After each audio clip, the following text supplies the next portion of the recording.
A hypothetical scenario. Let's say the Leafs lose in the first round again. And just like last year, it's a 7-game series. And just like last year, it's really tight. And just like last year, you lose by 1 goal. Does Kyle Dubas deserve to be extended?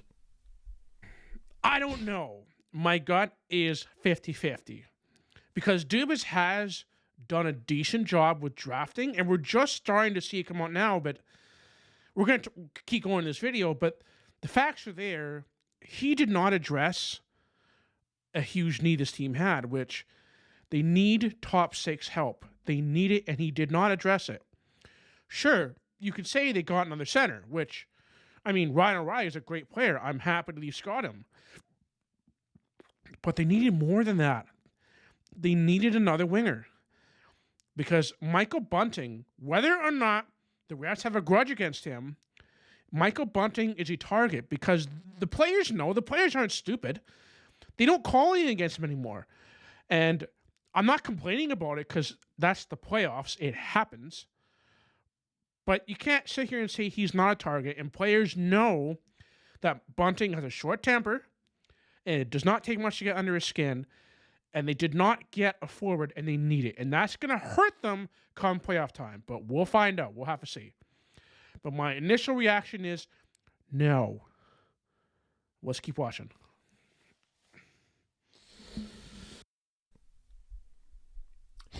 Decisions like this make me lean towards no. Decisions like this make me lean towards you're too pig-headed to get out of your own way.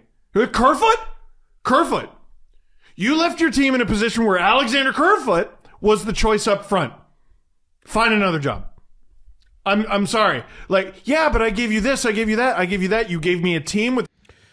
He made a great point here, and I'm going to share you a quote that I'm sure you've all heard before, so I hope you're sitting down. The definition of insanity is doing the same thing over and over and over again, expecting different results. And I'm afraid that might be what happens this year. And it kills me to say it, being a fellow Leafs fan, it kills me to say it, but I don't know. Because they went down this script before. They did not address the top 6 forward position. And Kerfoot was all right in the playoffs. He's not a bad player. But what does he do? Today he's a first liner, next day he's a fourth liner, third. He's all over the place. I like Kerfoot. And I wouldn't mind at least re-signing him. But he's not a top winger. They need that filled, and they didn't do it. He didn't do it. And they really didn't have an excuse. He had a first-round pick from Boston. You roll with it. This team has 2 years to win. Because there's going to be problems in a couple of years when guys like Matthews and Marner and Nylander come up, and they haven't done a thing yet with them. They're in a pickle. What's going to happen? Like, sure, I'm accepting the fact that Nylander is probably not coming back. I love Nylander. Will Nye, the scoring guy. I love him, and I would love to see him come back to Toronto. But they're in a pickle, and he didn't address it again. I'm sorry. I'm sorry. Let's get back to the video. Was the choice up front? Find another job. I'm sorry. Like, yeah, but I gave you this, I gave you that, I gave you that. You gave me a team with Alexander Kerfoot on your first line. You gave me a team where Justin Hall is Morgan Riley's defense partner. Get out of here. Find another job. Justin Hall will come back to in the offseason.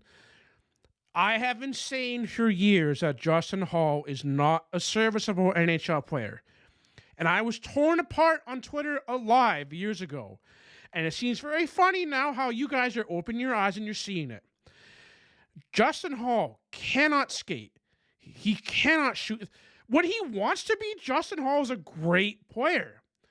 Because I would say for a good month or two of the season, I hardly noticed he was on the ice. And I view that as a positive, not a negative. A good thing, not a bad thing.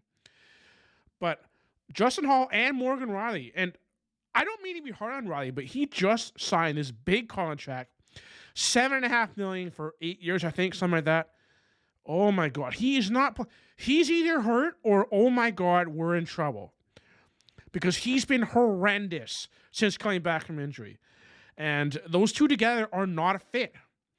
I don't know what to tell you. Like, the Leafs are in a tough spot, and they have to find a way to get through. I'm panicking. I can't help it.